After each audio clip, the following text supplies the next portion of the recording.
When you go to the TSP website, just Google search 2050 TSP Lifecycle Fund, okay?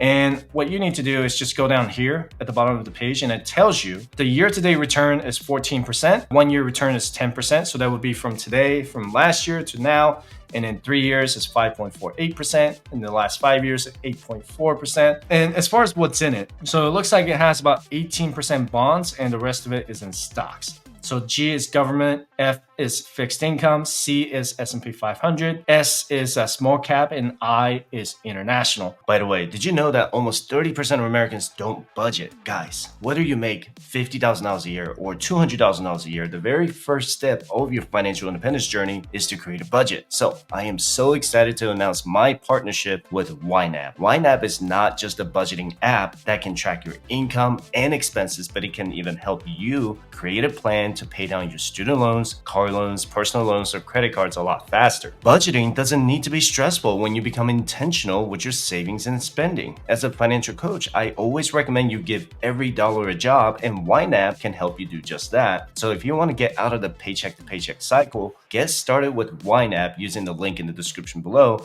and start your free trial now. So what happens is every single year, they allocate a little more into bonds as you age, right? So when you go from, say you're 30 years old and you turn 31 next year, you can't escape that. You are going to be 31. So what this portfolio does is that every year it's going to become more risk averse. So they're going to allocate more money into G and F funds, and then they're going to allocate less to C, S, and I funds. So that's what the target date retirement funds do.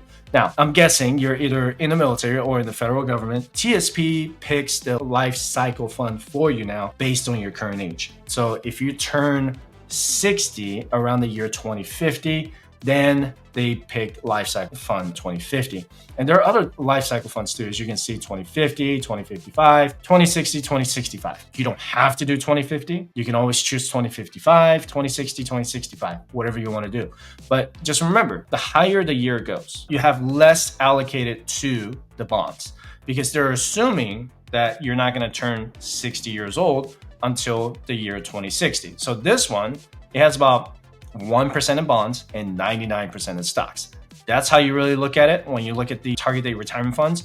I know I'm only showing you the TSP portion of it, but it actually applies the same for everything else. So if you have a 401k and they tell you, hey, here's the list of all the target date retirement, you want to look at the year, okay? If you are going to be 60, let's say around the year 2060, then you were born in the year 2000. Gosh, I'm old. That's how it reallocates stocks and bonds for you. So next year, it might go to 2% bonds, 98% stocks. Year after that, 3% bonds, 97% stocks. It just keeps shifting that way to risk averse. So by the time you're old, like me, then the target date retirement fund is not going to be exposing as much risks as it would back when you were in your 20s or 30s.